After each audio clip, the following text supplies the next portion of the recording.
esse copo aí. Bota o que quiser, água é o sinal, né? Coloca esse copo aqui em cima, tá vendo? Deixa eu ver. Olha aí se entrou. Como é que eu faço para chamar? Chamar o. Chamar. Não, ele que tem que convidar lá. Ó, entrou. Entrou. Se ele tiver entrado, aí você fala assim. Você apresenta aí, né? Dá uma boa tarde. Boa tarde. Estamos aguardando aqui o Enoque entrar para a gente começar um bate-papo aqui. Interessante.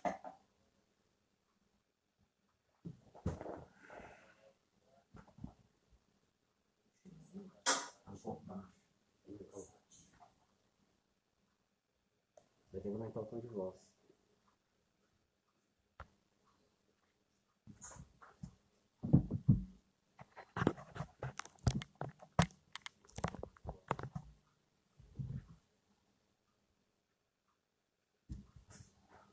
Não aumentou, não. Eu acho que eu sempre entro aí, tem que aumentar o tom de voz um pouco. assim, nos comentários, você aí no canal.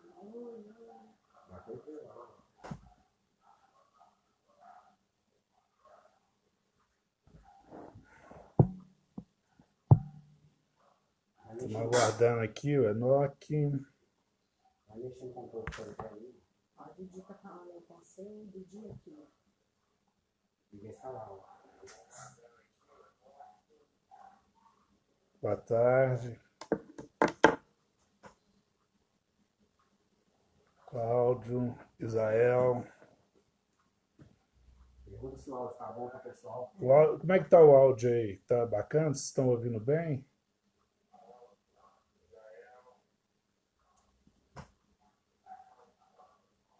Dê um feedback aí, por favor. A Renata deixando com você. Renata vai corrigir.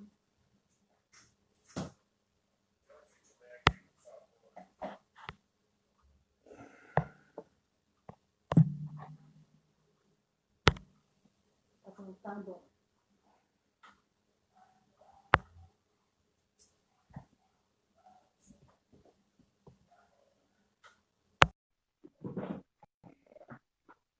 Já tá guardando. Ó, o anel fez uma solicitação. Ô, tranquilo, Enoque? Tranquilo, meu amigo.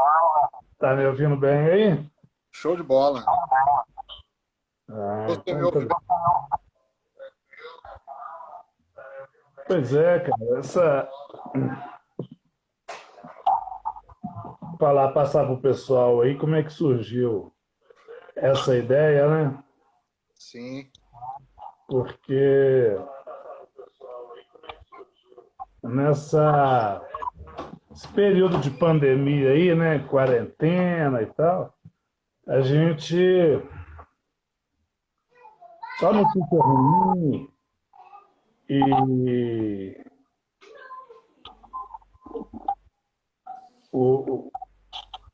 sobre pandemia, não sei o que e tal, briga política. Aí a gente teve essa ideia de passar uma coisa boa pro pessoal, né?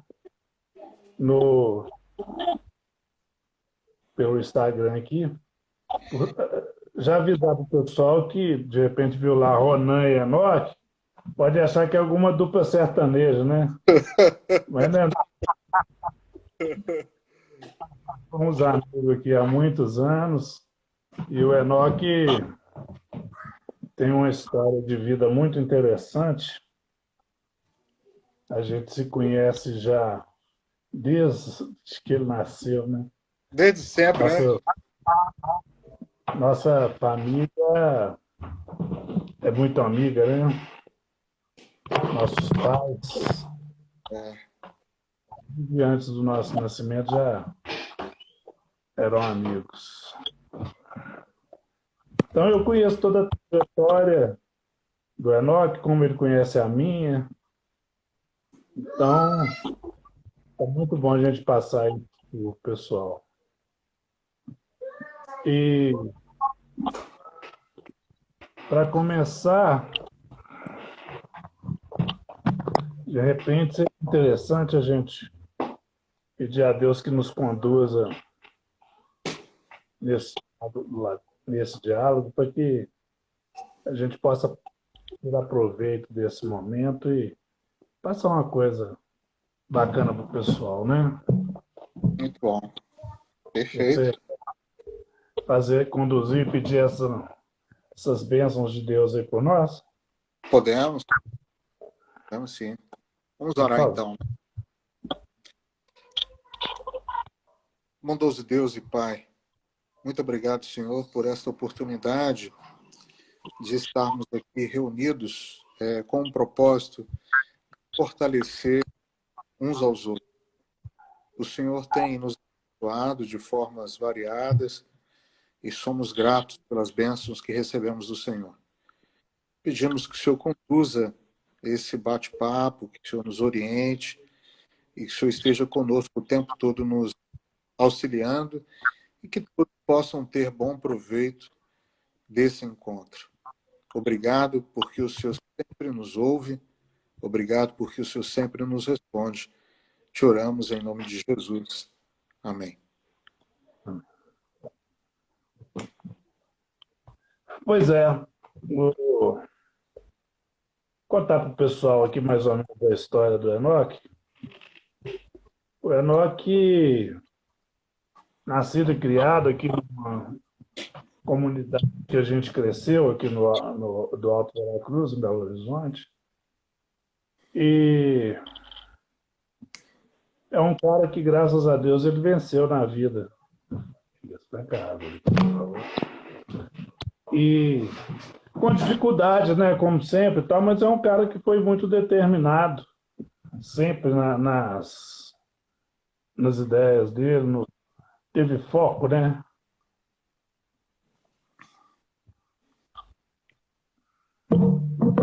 E ele, talvez ele não lembre disso, mas uma das primeiras vezes, hoje ele mora em Porto Seguro, é dono de uma escola lá, a Evolução, né? Evolução. Que é uma das melhores escolas de Porto Seguro.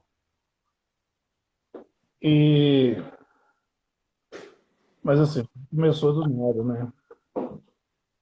Então, eu queria saber de você como que foi a sua infância em matéria de estudo, entendeu? Como era o aluno Enoque nas escolas? Você já tinha esse foco? Já tinha essa ideia formada, assim? Qual que era o seu sonho de infância? Todo mundo, eu quero ser médico, eu quero ser engenheiro. Como é que era assim a sua infância? Então, meu amigo, eu sempre tive muita vontade de crescer, né? A gente, como você bem disse, nossas famílias, nós nos conhecemos bem e aqueles que nos conhecem, especialmente do nosso lado, a gente sempre lidou com muita dificuldade, né, para conquistar as coisas e conseguir os melhores passos, né? Eu lembro que já ainda no ensino fundamental 2 começa a despertar um desejo por um crescimento pessoal, né? E como a gente não tinha um capital, eu não sei se isso foi de forma no plano inconsciente ou no plano consciente, mas eu sempre entendi que o caminho da educação seria o único caminho para tentar fazer com que eu conseguisse ascender na vida, entendeu? Tanto que, quando chegou no Fundamental 2, a gente passou pelas escolas públicas, né? E eu vi que não estava dando... Não era o suficiente para mim, né? Eu queria algo mais, eu queria expandir de alguma forma, crescer e desenvolver de alguma forma. E eu percebi que só o ensino fundamental seria muito pouco. E aí eu fiz o processo seletivo no Senai. Eu lembro que quando eu me inscrevi no Senai, já não tinha mais vaga para o curso que eu queria, que era de torneiro mecânico, que aí fazia concomitante, né? O ensino fundamental e o curso profissionalizante. Eu falei assim, não, eu preciso ir além do que só o ensino fundamental. E aí só tinha vaga, cara, para o curso de marcenaria. Aí eu falei assim, Sei. não vou perder o concurso, eu vou fazer o concurso para marcenaria, paciência. Eu fiz o concurso para marcenaria e eu fui chamado à parte lá, porque eu tive um desempenho muito legal e minha nota me colocaria nos cursos de mecânica. E aí eles falaram assim, não, rapaz, eu quero que você não fique na marcenaria, não, eu quero que você vá para o curso de mecânica. E aí eu fui para o curso de mecânica. E a sua Já, pontuação foi acima do sim, que você precisava na maçonaria. é. E aí começa esse prazer, né, pelo conhecimento, porque assim, quando eu percebi que realmente o estudo poderia fazer alguma diferença na minha vida, eu comecei a entender também que só o espaço, né, onde a gente convivia, as oportunidades que eu tinha aí não seriam suficientes, que eu precisava algo a mais para conseguir maiores objetivos, né? E foi onde surgiu a ideia do EDES, que é um ponto que também nos liga em comum, né? Eu acho que tem muitos amigos nossos aí desse ano, né? Ponto de identificação. Mais um, né? Mais um ponto aí. Então, aí para onde que eu concluo o fundamental com um chamado para a Fiat. Você acredita? A Fiat, naquele momento, me chama, quando eu termino o ensino fundamental e termino o curso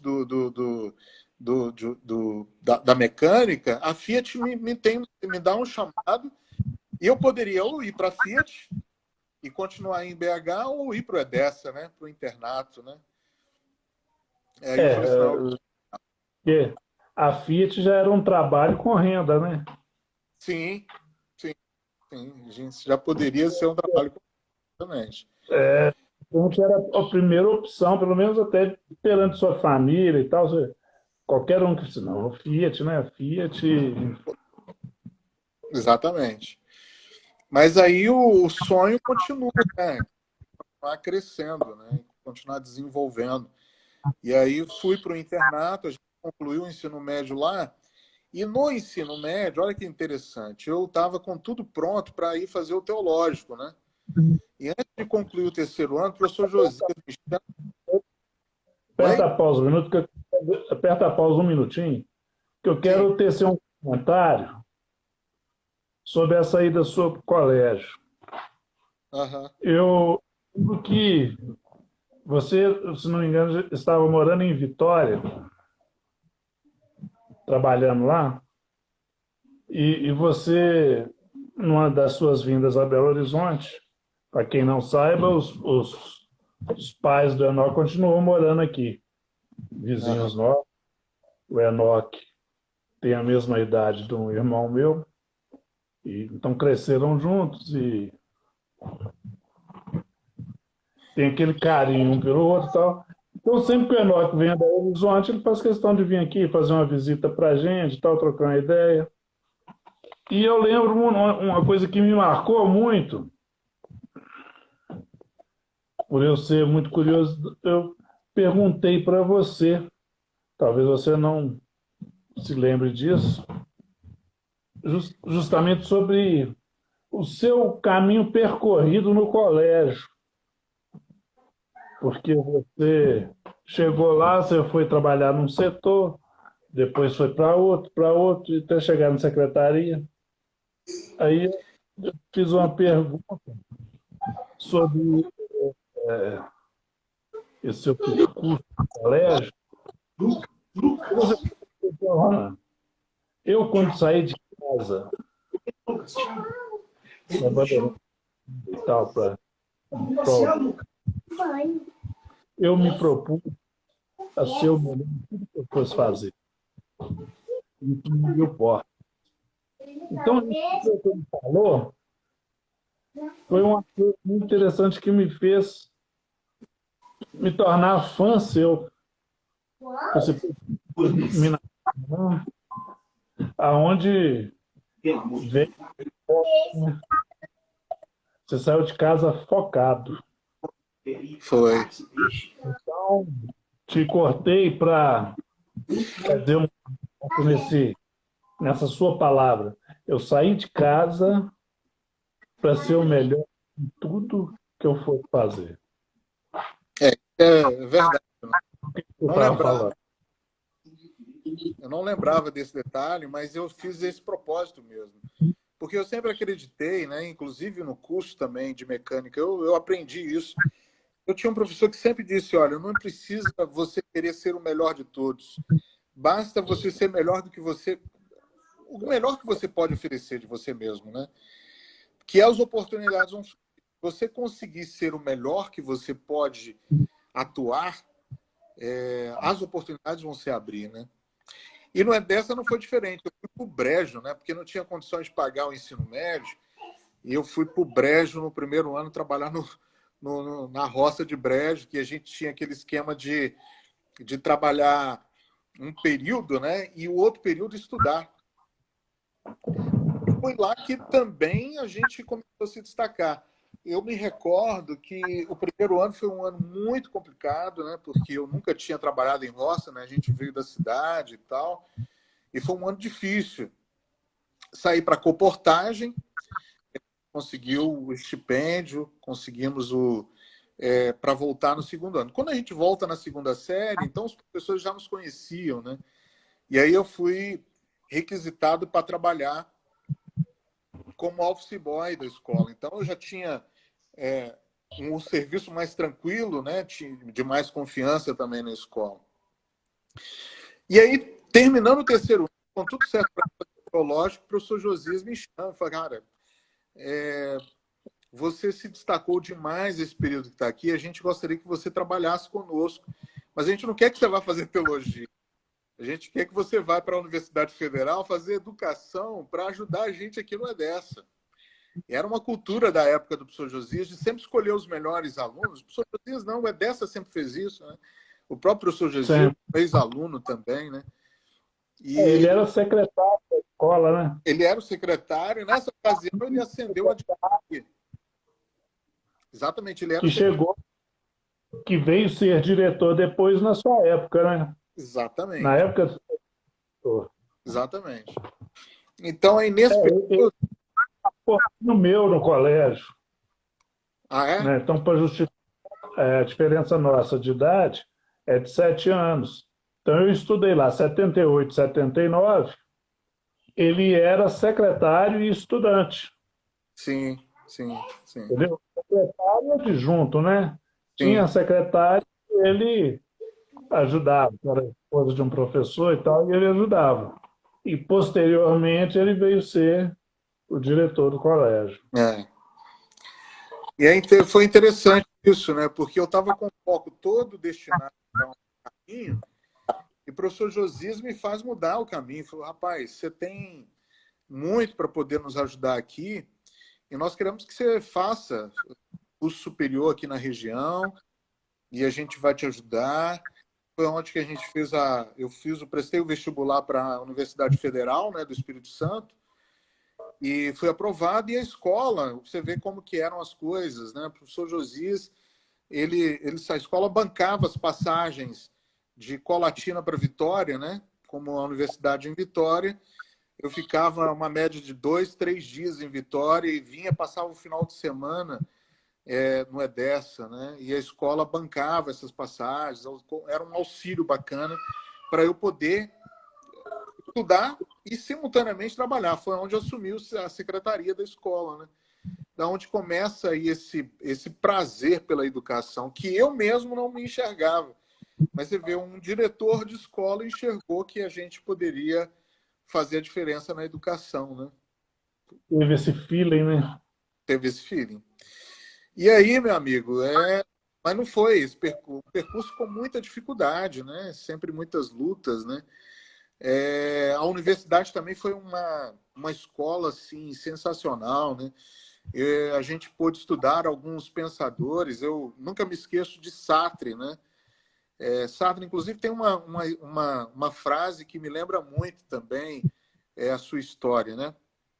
Que Sartre diz assim: aquilo que não me mata me fortalece.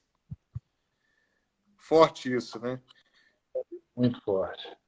Porque, assim, se não matou, você passou por tantas dificuldades, tantos problemas, se não matou, meu amigo, você pode ter certeza que você saiu mais fortalecido, né? Ah, E você entendeu? Então, assim, e conheço muito bem essa parte da história. pois é. Essa parte, por isso que toda vez que eu lembro esse pensamento, eu lembro de você. Porque, de fato, cara, realmente a história da resiliência, né? A história da superação, né? O osso, quando ele quebra, ele é ali cicatrizado novamente, aquele lugar normalmente não se quebra mais. Ele se torna ali muito mais forte, né? Então, assim, as dificuldades foram surgindo, né? Muitas dificuldades no percurso. Eu me casei, o Vitinho, no final da universidade, o Vitor, hoje, nosso filho com mais de 20 anos, estava com 3 anos, eu saí do EDESA, aí fomos para Vitória para concluir o ensino superior lá, né? Na Universidade Federal em Vitória, numa casa de praia que meu sogro tinha, moramos lá nas proximidades de Vitória. E quando eu estava concluindo, né, o ensino superior, ainda sem ver muita luz no fundo do túnel, com algumas dificuldades no processo, eu lembro que várias pessoas me ajudaram nesse finalzinho do curso, né, porque eu fiquei desempregado nesse período e muitas pessoas me ajudaram. Uma delas, o meu sogro, né, tem uma enorme por ele, por ter nos abraçado até a gente concluir, mas sempre acreditando que no final alguma coisa ia dar certo. Você entendeu, Ana? Eu me lembro, cara, que da universidade não tinha ainda conseguido me recolocar, né, no mercado de trabalho, e vai a maior escola do Espírito Santo, né, que ainda é a maior, que é o Darwin, vai na universidade para escolher fazer uma seleção com o último período do meu curso, né? E eu achei interessante que a diretora do colegiado falou assim: vou te passar 10 nomes para você fazer entrevista. Mas eu quero que você faça a entrevista, mas eu vou te dizer que o carro-chefe dessa lista é o Enoque. Você pode fazer a entrevista lá, seleciona. Eu não quero influenciar em nada, mas só quero te dizer que o melhor aluno que nós temos hoje na universidade é o Enoque. Mas faça a sua entrevista lá, faça o seu processo seletivo normal. Bom, foram chamados 9 alunos e eu não tinha sido chamado ainda, né? Eu fiquei preocupado, falei, poxa, pode ser uma oportunidade legal para mim, né? Esse camarada não me chamou. E aí, rapaz, antes dele me chamar, eu fui até a instituição. Eu soube, eu conhecia, né? Na verdade, 9 meninas, né, do curso de pedagogia tinham sido chamadas e eu ainda não tinha sido chamado. E aí, espontaneamente, eu fui lá para conversar com esse rapaz que estava entrevistando. E aí eu falei com ele assim: rapaz, você vai me desculpar, mas foram chamados todos os 9, menos eu. Eu gostaria pelo menos que visse, né? Tudo bem se você já selecionou, mas eu queria que você pelo menos me ouvisse. Aí ele falou assim: rapaz, de fato você é aquilo que a diretora do colegiado falou mesmo. Porque eu estava para te chamar aqui, deixei você por último propositalmente, mas vamos fazer aqui o processo. Aí fez todo o processo, depois eu te expliquei o que está acontecendo. Aí fiz e tal. Aí ele olhou, analisou, falou: realmente, suas notas foram tudo ok, nos testes, tudo direitinho. E na entrevista, depois, no final, ele falou assim: olha, o que a sua diretora falou? O que eu já tinha dito, né? Os 10 melhores estão aqui, mas o melhor é o Enoque. E ele falou assim: rapaz, até pela sua produtividade, você me surpreendeu. Porque eu jamais imaginava que você ia ter que vir aqui sem eu te chamar. E, na realidade, é uma autoconfiança, né? Pois é. Porque se você se expor ao teste, porque você tinha confiança no seu potencial. Sim, sim. Tem consciência disso. Então foi muito legal. Comecei lá no Darwin como estagiário, ganhando R$ 360, cara. Eu lembro como se fosse hoje. E o salário mínimo era quanto nessa época, você lembra? O salário mínimo nessa época era em torno de, acho que R$ 600. Era tipo uma meia bolsa, né? Eu trabalhava meio período lá, era uma meia... Aproximadamente. Renan, eu sei, cara, que eu fui contratado para estagiário em abril. E em setembro eles me contrataram como funcionário. Já ganhando, em média, aí, umas 5 vezes mais do que a bolsa, né?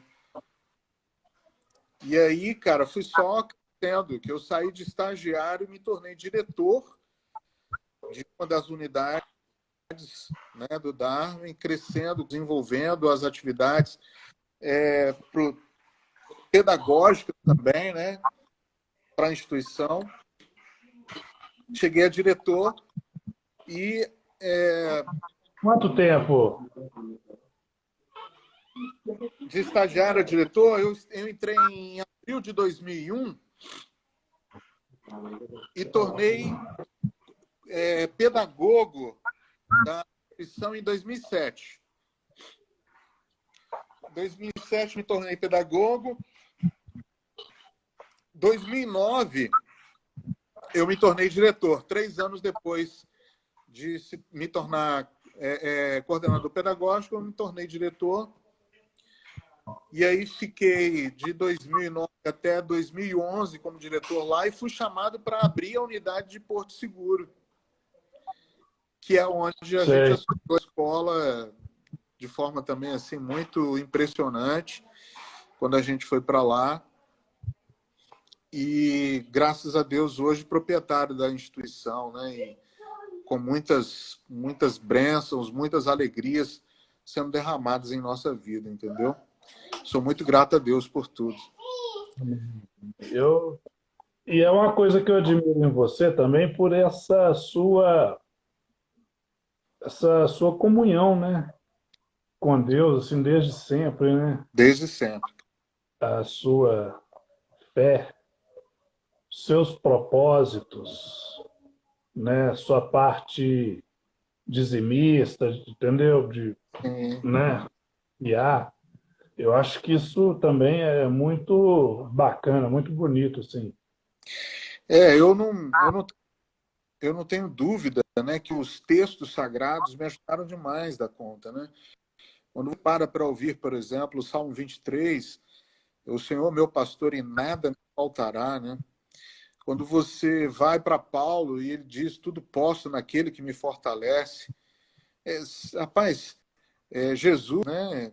João reproduzindo as palavras de Jesus, Mateus, não andeis ansiosos de coisa alguma, né? Basta cada dia o seu mal. Então, essa parte espiritual, ela foi assim imprescindível para a gente poder continuar trilhando, mesmo apesar das adversidades, entendeu, cara? Porque foram muitos baques, não foram poucos os baques, né? Em Cristo somos mais que vencedores, né? Em Cristo somos mais que vencedores, cara. Em Cristo somos vencedores.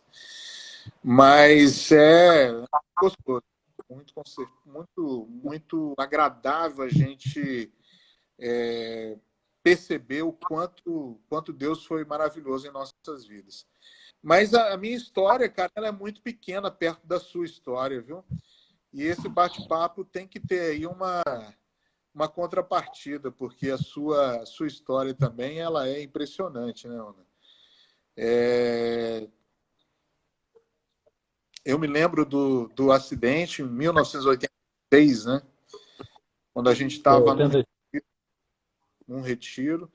86 eu estava com 11 para 12 anos, se não me engano, né?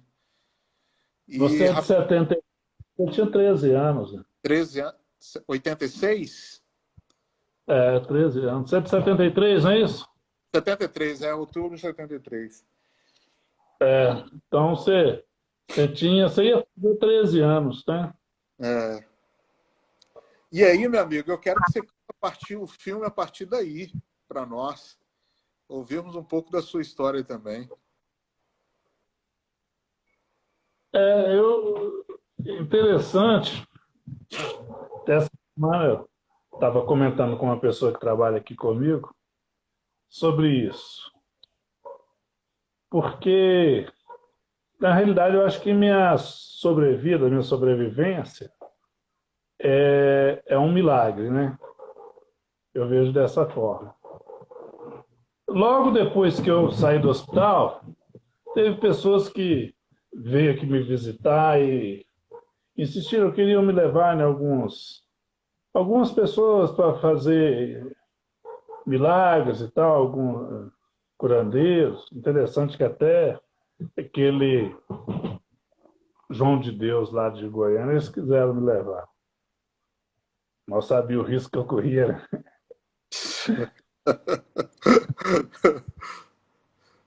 Mas aí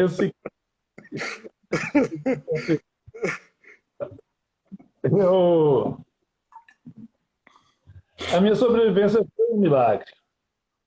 Porque eu pulei, bati com a cabeça no fundo da piscina. Na mesma hora, eu vi que a pancada foi forte. E o que me veio na cabeça? Eu tenho que levantar porque eu posso desmaiar. Então, pensei no impacto, eu já pensei em levantar. Só que eu não consegui levantar. Aí eu pensei, olhava para os lados, assim, podia ter cortado a testa, porque alguém me via. Era um dia meio frio, a piscina estava vazia. Então eu pulei, olhava para o alto assim, então não conseguia me mexer. E interessante que em momento algum eu questionei, pô, o que será que aconteceu comigo? Entendeu? O que está acontecendo que eu não estou tendo movimento? Eu não questionei isso, não. Só pensei nesses primeiros coisas assim de sobrevivência, né? Tá? Eu tenho que levantar, eu tenho que... Não levantei. Aí depois eu pensei assim, olhei para os lados, nada de sangramento. Então eu falei assim, puxa vida, agora eu estou perdido. Aí eu não posso beber água para ver a respiração. Aí eu pensei, fiquei pensando, olhava para os lados.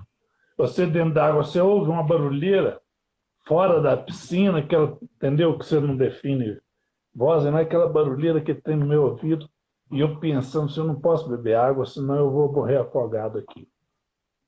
E aquilo eu olhava, o tempo foi passando e acabou que o tempo foi passando, nada de acontecer. Eu consegui manter essa tranquilidade.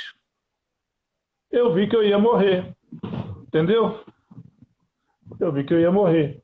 Aí eu pensei, não, já fiz meu acerto de conta com Deus, né?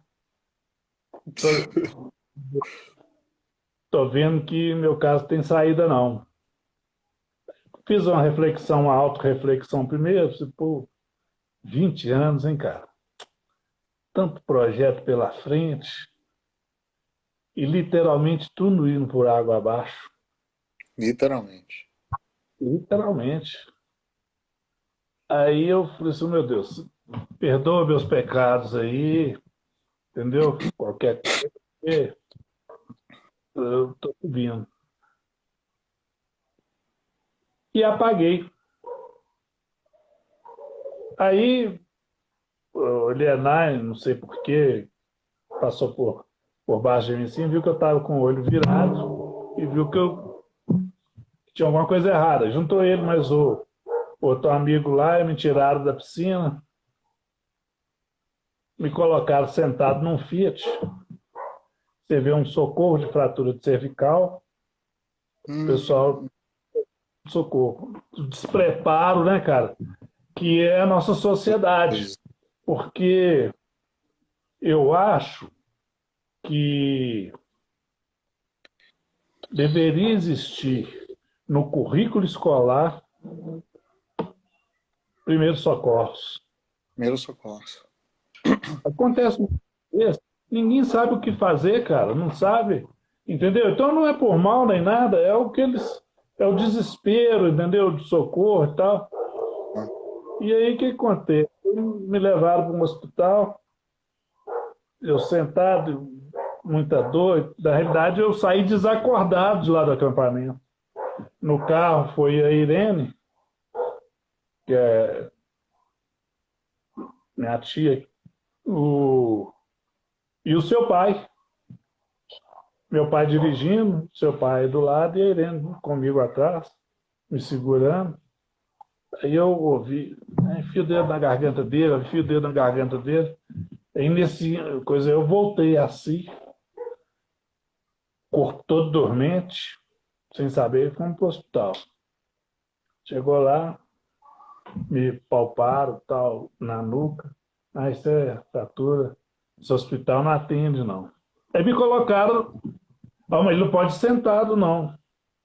Aí deitaram o banco traseiro, me colocaram naquele porta-mala ali estendido, mas para você deitar o banco, você levanta o assento, dá aquele degrau. Eu era muito grande. Aí eles me colocaram a cabeça nessa beirada de assento. Então eu fiquei todo encumbucado. Meu pai. E então, assim, tudo já colaborando, né? Você não levanta mais, não, hein? Aí eu fui.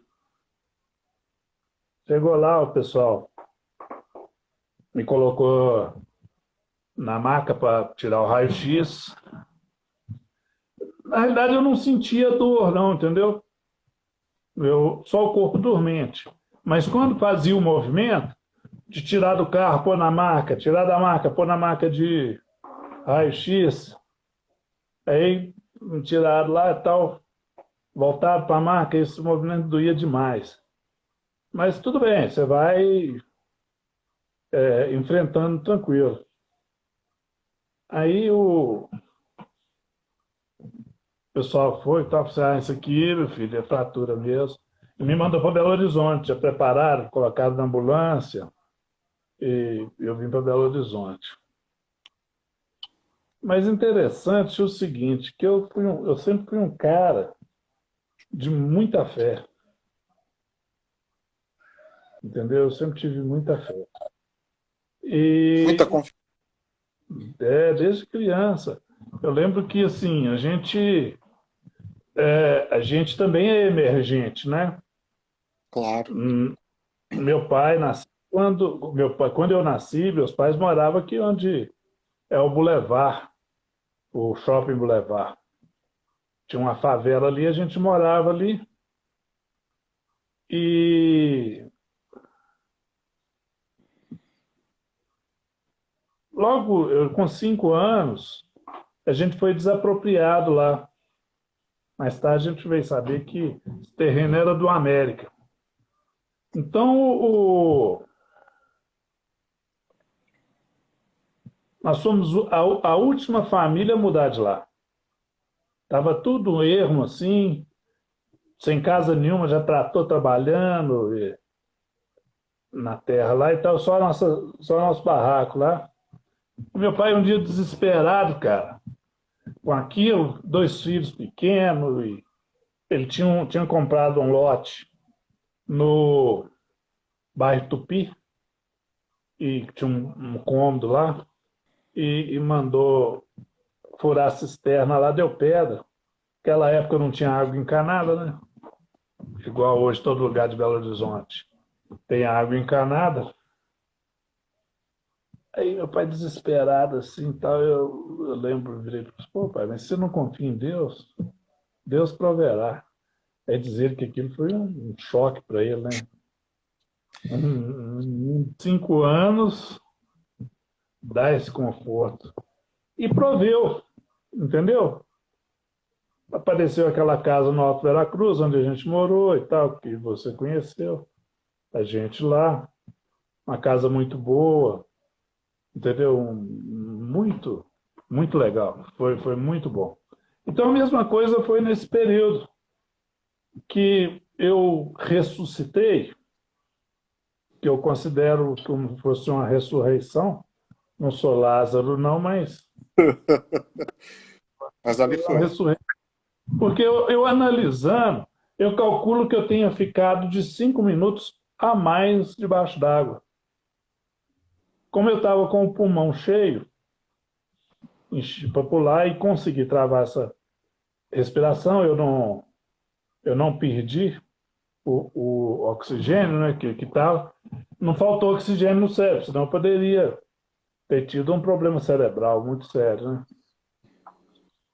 Mas aí fui para o hospital, sofrimento danado, crucifixo, que é um ferro prendendo na cabeça, com 8 quilos de pendurado atrás, para chegar o pescoço no lugar, e uma cirurgia pré-programada para 21 dias depois. Aí eu lembro que no dia da cirurgia, eu ia para a sala de cirurgia às 7 horas, meu pai chegou lá mais cedo, e talvez ansioso, eu falei, você vem cair aí, você está preocupado? Aí eu falei com ele assim, Deus não ia tirar eu da água para deixar eu morrer aqui na mesa de cirurgia, né? Não ia ter um porquê, né? Ia ser muito sem propósito, então, tô tranquilo. Vamos lá, vamos resolver esse problema.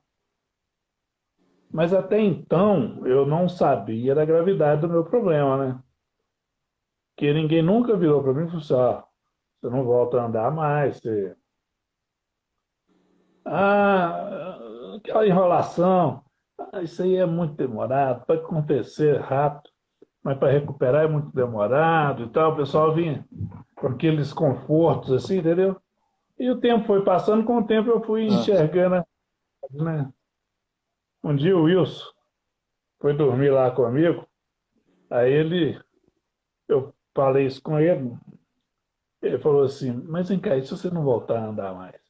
Tchau, isso eu ainda não pensei nisso não, eu acho que ainda tem chance.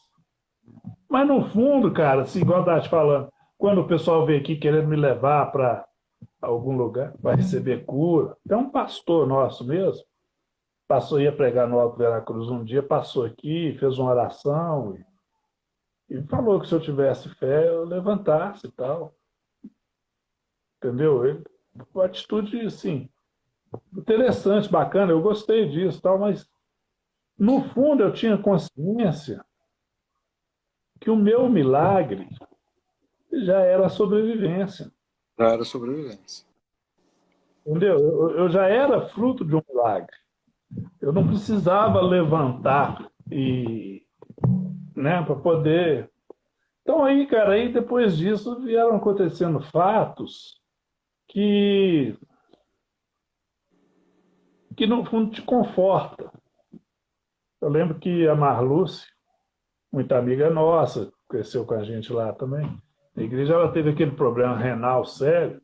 E Sim. um dia ela chegou para mim e falou assim, Ronan, te falar a verdade, a sua força para superar esse problema seu me deu muita força para superar o meu. Ó, Então, assim, aquilo para mim foi, entendeu? Eu falei assim, pô, que tivesse de ser por causa disso, já super valeu a pena, sim. entendeu? E depois o Geraldo Felipe, que teve um câncer no pulmão e veio falecer depois, ele falou a mesma coisa para mim, que ele se espelhava, porque na realidade eu nunca perdi o bom humor, entendeu? Sim. Sofrendo e, e um astral bacana e tal, porque, não sei, eu acho que se a gente sofre, a família da gente sofre muito mais por ter aquele ponto de Mas, interrogação, não saber o que que passa na cabeça do cara, o que que eu vou fazer, é. tal, né? Então, assim, Ronan, uma pergunta, cara. Foi essa mesma motivação que fez com que você a sua empresa, construísse o patrimônio que você construiu, que você adquiriu? foi essa mesma motivação? Um pouco como que foi isso? Como que você desenvolveu as empresas já depois do acidente?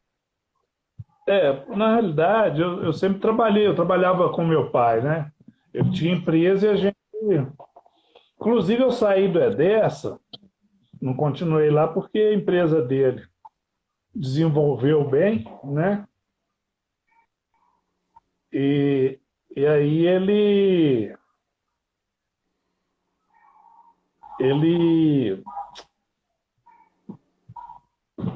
precisava de ajuda, entendeu? Ele já não estava dando conta assim, de desembolar os trem, a empresa crescendo e tal. Então a gente trabalhava com ele na administração, entendeu? E depois que houve o problema comigo, ele continuou tocando a empresa. O Elianai já era maior, já começou a ajudá-lo também. Mas aí foi um trabalho, um plano de trabalho que faliu, entendeu? As Ah, coisas a gente trabalhava vendendo no interior. E chegou a televisão, com anunciando as coisas mais baratas e tal, só foi a evolução foi acabando com esse nicho de mercado. Mas eu preocupava, eu me sentia ocioso. Eu pensava em voltar a estudar, mas a minha preocupação porque eu fiquei muito dependente, entendeu? entendi. Eu, logo depois de sair do hospital, eu tive uma calcificação no quadril, em 45 graus. Então você vê eu mexendo aqui, assim, tal, tentando me ajeitar por causa disso. Eu tenho essa calcificação no quadril que me dificulta a movimentação. Então, eu para me tornar independente, poder, eu teria que conseguir pegar minhas pernas e movimentar. Então eu não tenho essa flexibilidade, entendeu? O quadril calcificou. Então isso foi coisa de 4 meses depois que eu fui no hospital. Foi muito rápido. Talvez é porque eu calculo, né? Eu sou muito crítico, eu fico analisando por que as coisas acontecem. Eles tiram um pedaço de osso na bacia para reconstituir a vértebra que quebrou. Entendeu? Enquanto um médico, um cirurgião, vai ali abrindo a cirurgia e tal do pescoço, o outro vai no quadril, tira um pedaço de osso e vai moldar, faz um trabalho artístico ali também, entendeu? Sim, Então, o cirurgião plástico, ó, neurocirurgião, ele é meio que um artista plástico também. Então, ele pega ali o pai e faz o. aham. Então, eu pensei que talvez a própria reconstituição óssea, para tampar aquele buraco que ficou ali, igual você falou que fica forte o local, aquilo desenvolveu no meu quadril todo uma calcificação. Aí dificultou. Então eu ficava pensando, analisando, o que eu vou fazer para poder desenvolver alguma coisa. Se eu for para a faculdade, eu vou depender de alguém. E preciso trabalhar e tal. O tempo foi passando, até que chegou uma época, eu saí com uma turma aqui de amigos e meu pai mantinha uma Kombi aqui para a gente dar umas voltas. Eles roubaram essa Kombi lá na Pampulha. Ixi, Aí, cara, isso me bateu um peso de consciência, porque na realidade eu me senti culpado. O pessoal estava comigo, entendeu? Como aham. estava na minha responsabilidade. Aí eu pedi a Deus que me abrisse o caminho, porque um dia eu queria comprar uma outra Kombi, um carro, para repor esse buraco. Ele não estava comigo, né? Se fosse, ele tivesse, eu dividia a responsabilidade com ele. Essa responsabilidade sozinho. Aí, cara, logo depois uma amiga minha me ofereceu a oportunidade de vender lingerie. Aí eu eu sempre tive um trocadinho guardado, Aham. fazia eu minha aposentadoria, eu ia guardando, né? Aí eu pegava, fazia a Irene, esposa do Cássio, fazia umas caixinhas lá na escola que ela trabalhava, e eu sempre entrava e tal, e guardava esse dinheiro. Aí eu comecei a vender, entendeu? Porque eu tinha segurança de um dinheiro guardado, que se eu tomasse cano, tinha de onde Tá. tirar, porque eu tinha medo de pegar essas coisas para vender e depois não receber e fazer dívida, né? Aham.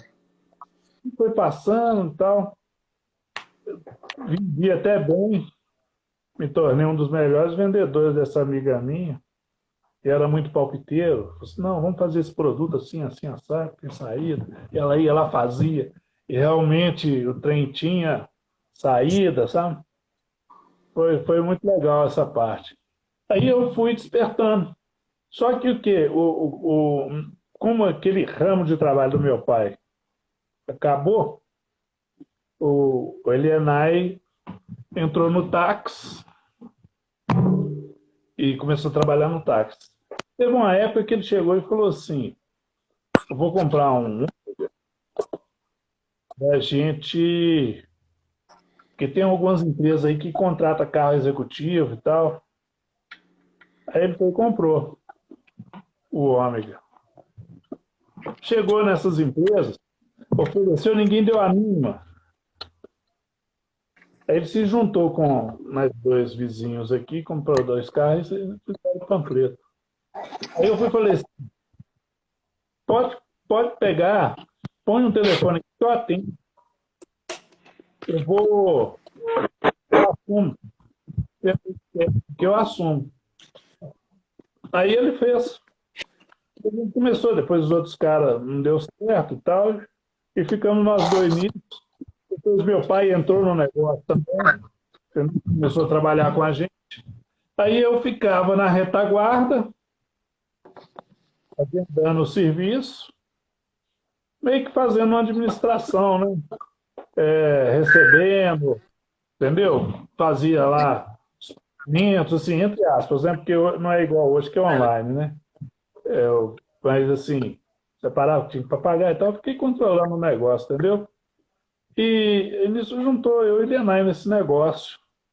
E foi até que deu certo, porque ele na rua resolve e eu internamente resolvo. Então, acabou funcionando. Graças a Deus foi um nicho de mercado que cresceu, entendeu? Na época foi muito bom. A gente começou a trabalhar com turismo de negócio. Chegamos a ter um contrato com a Vale, Ó, que começou muito bacana. bem. Depois ficou deficitário esse contrato. E na hora de renovar, eles foram baixando valores, até que, por último, só foram fazendo aditivo, enrolou a gente uns 2 anos para renovar fazendo aditivo. Na hora de renovar, já tem uma empresa aqui que faz por 15% mais barato. Eu disse, não, então não dá para nós. Aí nós saímos fora desse contrato, onde a gente deu uma fundadinha, porque tivemos que vender os carros tudo para fazer acerto com os motoristas. Então chegamos a ter aqui 30 motoristas, Ó, mais de 20 veículos, entendeu? Então, para quem pode comprar uma Kombi, né, cara? Deus deu muito mais. Muito mais. Deus deu muito mais. Aí, depois, a gente manteve. A gente atende muita agência de São Paulo, entendeu? Então, eventos que tem aqui, médicos de vez de laboratório, entendeu? Então, assim, a gente. Pra você ter uma ideia, cara, há um tempo atrás, eu não lembro qual foi o ano, teve congresso de um congresso de cardiologia aqui, que nós chegamos a fazer mais de 250 atendimentos por dia. Caramba. Entendeu? Vans, carro, micro-ônibus e tal. Então já atendemos estrela aqui como Jô Soares, Herbert Viana. Ó, Igual eu fui num show do Herbert Viana uma vez e conheci o cara e tal. que Os legal. dois, meu funcionário parou lá e fez a gente se cumprimentar. E tal. Muito bacana ele. Então, assim, esse trabalho me deu muito prazer. Foi muito legal, entendeu? Muita responsabilidade e também desafios, né, cara? Desafios, porque você pensa bem, na época que a gente fez esses mais de 200 atendimentos, a gente talvez não tivesse nem os 20 carros que eu te falei que a gente chegou a ter depois. Mas, então, você ter parceiros que confiam em você para prestar o serviço, entendeu? Então, chega a movimentar uma parte do bolo aí muito interessante aqui em BH. Vinha consultores de São Paulo, né, tipo nesse período, para poder montava o QG deles aqui no escritório. É escritório e residência, né, que a gente, entendeu? Trabalha. Então foi um progresso muito grande, cara. Cresceu demais, foi muito bom. Ô, não, eu acho que tem uma coisa aí bacana, cara, nessas histórias nossas, que eu acho que o nosso público também, especialmente alguém que esteja aí, né, pensando em desistir, que eu acho que vale muito a pena a gente reforçar. Eu acho que acreditar e confiar, e aí a fé, né, o texto sagrado nos dá uma definição bem interessante de fé, que é você confiar naquilo que você não está vendo, né?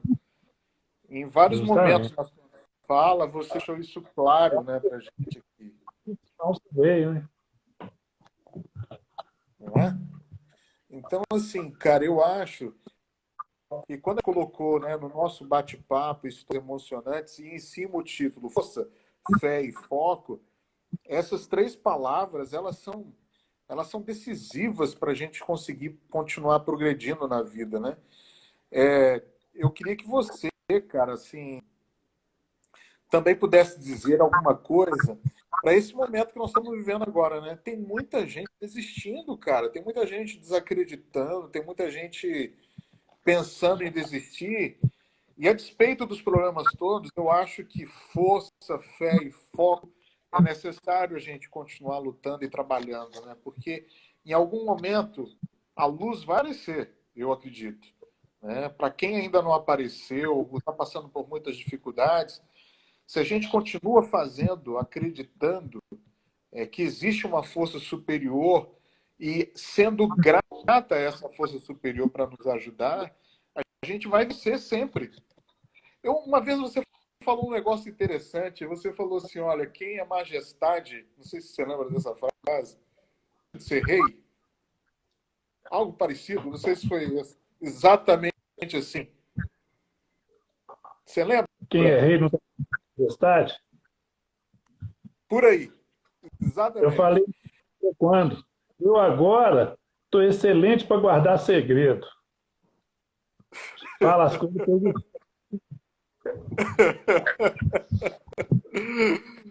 Mas eu acho, cara, que nessa pegada,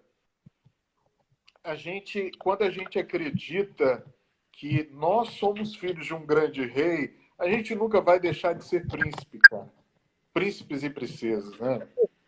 somos mais que vencedores. Somos. Na realidade, o que acontece, velho? Eu acho que esse período que a gente está vivendo é traumático. Porque não, cara, nós temos 25 segundos para encerrar. De novo a ligação. Ixi, aí. Temos que encerrar. Parte 2. Eu acho que a gente pode continuar, né? Sim. Vamos desligar aqui. Agora você me chama aí. Ó, quem estiver assistindo aí, ó. Ah, não deixa eu manter, eu te chamo de novo Melhor. e